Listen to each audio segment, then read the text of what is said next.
Hello and welcome to another one of Mr. Lang's vlogs.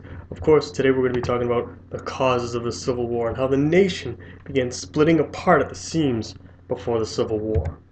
Now, the question that we're going to answer in this is, of course, should slavery be allowed in the new territories? Should the new territories that join the United States be allowed to have slavery? So, in comes the Missouri Compromise of 1820, something we've talked about in the past before. And in the Missouri Compromise, if you remember, Maine becomes a free state, Missouri becomes a slave state, and slavery was outlawed in any new state north of the Missouri southern border, which is the 3630 compromise line it gets to be known as. And of course, this helps to balance the free and slave states, which was a big issue in 1820. But why is it important to keep that balance? Well, equality ensured that no one side would have too much power to pass a law regarding slavery that the other side disliked. For example, if there were more slave states, they could potentially spread slavery more. If there was free states that had more free states in Congress, they could go ahead and banish slavery throughout all the territories.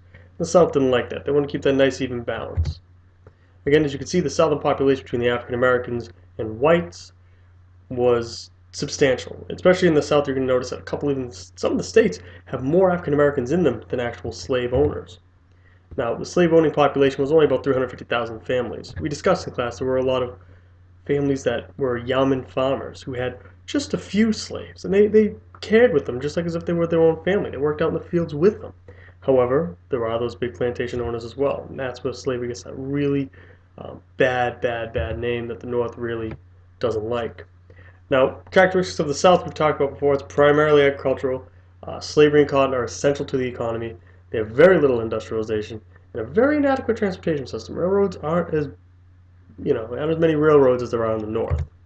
Now, all was quiet until the Mexican-American War from 1846 to 1848, because slavery becomes an issue again. We gain the Mexican Secession, which is a huge amount of land that includes California, Nevada, Utah, parts of Arizona, parts of New Mexico, and we had to decide whether or not to allow slavery in those territories. And of course, as you can see, the territorial expansion of the United States, this helps make it so the U.S. looks like it is today. Well, the Missouri Compromise comes around. The Compromise of 1850 comes around. And what it does, it says, okay, California becomes a free state. We're going to put popular sovereignty to decide if slavery would be allowed in New Mexico territory, and a stronger fugitive slave law. And the stronger fugitive slave law is exactly what the South wanted because of these reasons. So first off, some vocabulary. Popular sovereignty is basically when the people in a territory decide whether or not they want to have slavery. The people vote on whether they want slavery to be allowed.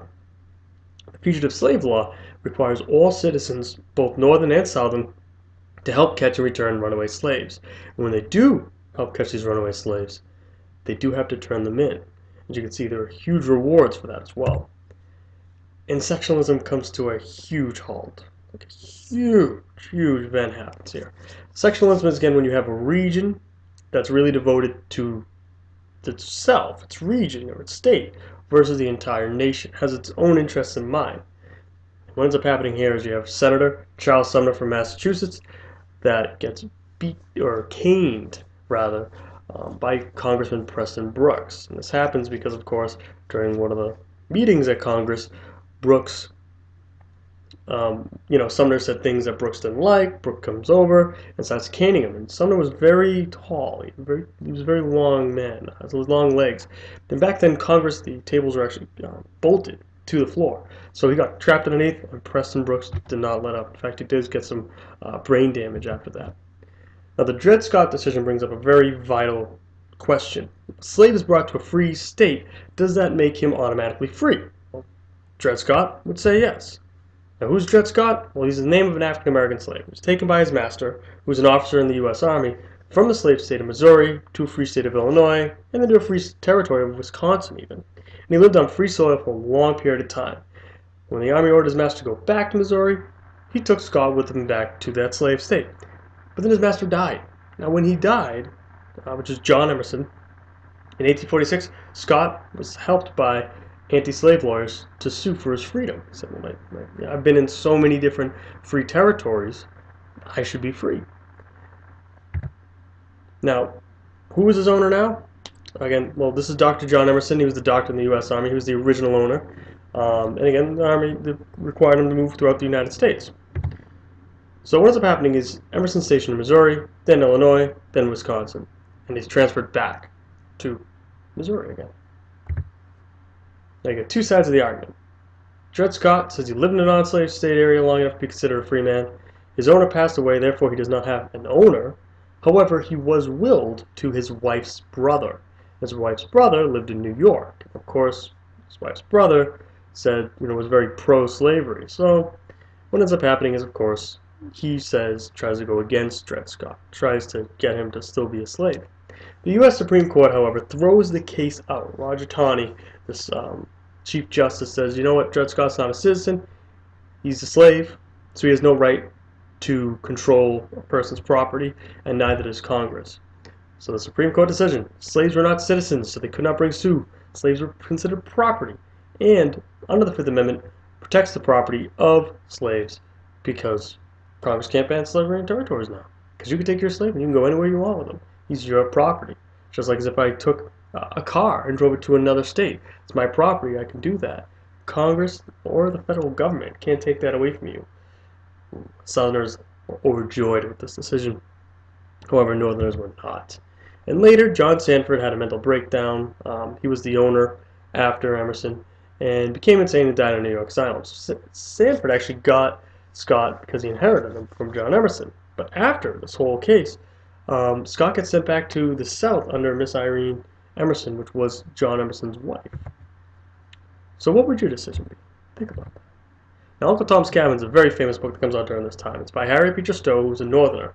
And this book becomes an instant bestseller. It's one of the most influential books ever written. I mean, this novel dramatized the cruelties of slavery and sold 300,000 copies the first year. And like I said, it's an anti-slavery bestseller. Northerners loved it. It helped change the way the Northerners felt about slavery. It helped them see what kind of horrors were actually going on down south. They saw slavery as a moral issue that they could no longer ignore, and this must be addressed. Southerners were outraged by the book. They claimed that it was not a true picture of slave life, and that it actually represented the South in a very horrible way. Now, you have three views of slavery when it comes down to it all. You have an abolitionist who wants to totally end slavery altogether in the U.S. You have a moderate who doesn't want to get rid of slavery, but wants it to stop spreading. And then you have pro-slavery who, again, didn't feel that slavery was wrong at all. And the Kansas-Nebraska Act, where they all meet. It's proposed by Senator Illinois Stephen Douglas, and he says it's okay. Kansas and Nebraska want to become territories. They can just vote on it. They love popular sovereignty. But if you look at the map, Kansas and Nebraska are both above the 36-30 Missouri Compromise line. So it voids the Missouri Compromise. So we throw that out the window now.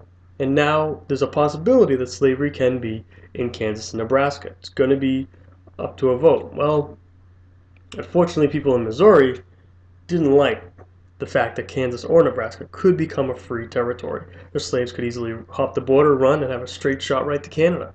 So, Missouri, the people of Missouri, jump the border, vote, jump back. And they vote for it to be pro-slavery. And unfortunately, this leads to a huge, huge conflict. Okay? So the Kansas-Nebraska Act says that Louisiana Purchase is divided into two territories, Kansas and Nebraska. Popular sovereignty is going to decide if slavery is going to be in these territories. Well, it becomes a small-scale civil war. That's called Bleeding Kansas. And this popular sovereignty caused all this because they find out that a lot of people did skip the border to vote to simply go ahead and get that to be a pro-slavery state. Well, battles broke out between pro-slavery settlers and anti-slavery settlers. 200 die in about 4 months. This is where we get the first sighting of John Brown. And both Nebraska and Kansas eventually become free states in the end. Now, the Republican Party was created in 1856 by Northerners. They wanted to stop the spread of slavery. Again, kind of think Republicans back then are similar to what Democrats are today. Now, this was the first time a sectional political party developed over the issue of slavery in history. And of course, Abraham Lincoln is the first one to join that party. He was a member of the House of Representatives from Illinois. He tried to get the Senate seat, as we all know, with the Lincoln-Douglas debates, and Well, he joins the Republican Party to stop the spread of slavery. Because again, he was a little racist, but many people were at the time. He believed that slavery was morally wrong. But remember, he doesn't want to get rid of it altogether. He's a moderate. So for the Lincoln-Douglas debates, it's for the position of the Illinois senator in 1858. You have two people in those debates: Stephen Douglas, who wants popular sovereignty and believes in that, and Abraham Lincoln, who's opposed to slavery in the territories and has no desire to interfere where it already is. Now this is where it comes up to a big issue, because during this debate there were very little things talked about when it comes to the Illinois. I mean, Illinois wasn't even brought up in half the debates. It was all about slavery. It was really a microcosm, think of like a small scale of what the whole country was feeling at this time. It's 1858, remember. And in the next year, John Brown has his famous raid on Harper's Ferry. He raids the federal arsenal at Harper's Ferry, Virginia, literally going ahead and arming slaves. His plan was to arm the slaves and lead an uprising. However, one of the Marine colonels at the time, Robert E. Lee, sent down and does put him down. He's then captured. When he's captured, he's put on trial, he's convicted of murder and treason, and later he's hung. But some people see him as like a god. It's like a hero. In fact, a lot of people think, is he a hero or is he a villain? Because in the North, he became a hero instantly. I mean, many consider him as a martyr, where he died for something he believed in. In the South, they kind of see him as, well, a madman, a villain, someone who's completely insane and is outraged by his actions. Of course, the election of 1860 is a very controversial one. There are four candidates up for the job: Stephen Douglas, again, for popular sovereignty; John Breckinridge, for pro-slavery; John Bell, who wants to keep the Union together; and Abraham Lincoln, who wants to stop the spread of slavery. Now, during the Lincoln-Douglas debates, Stephen Douglas did win and became the senator of Illinois. However, in this case, the winner becomes Abraham Lincoln. Now, sectionalism is loyalty to a region or state as opposed to the whole nation, and we are seeing this grow immensely in 1860. The North has completely different views than the South, and the only thing that really links them together is the American culture, English language, and pride in their nation, which eventually does fade for the South. And with this election, you're having all these candidates ripping apart the United States over this issue of slavery. Now, Lincoln is the clear winner when it comes to the electoral vote, as you can clearly see in the blue, and when it comes to the popular vote as well. Now, he gets 39.9%, so he's less than 40% of the votes, but he won, because, of course, Breckinridge, Bell, Douglas also did a great job as well. They were close. But South Carolina, who wanted to secede if Abraham Lincoln did become president, well, they in fact secede because he becomes president. They weren't just threatening, they really did it. So they felt that because Lincoln was now elected, the South no longer would have a voice in government, and because of that, he would act as a dictator. In fact, they thought that the president was set on getting rid of slavery from the get-go, which, remember, he wasn't. So they secede, or withdraw from the country. And the first date is South Carolina on December 20th, 1860. Now, Lincoln's not even in office yet. Buchanan is still in office, and he lets us go, and the rest of the first session go under his control. That's right. So when Lincoln gets inaugurated in March of 1861, half the country has already left. And that's where we'll begin our Civil War vlog, okay? So, study up. If you have any questions, let me know, and I'll see you in class.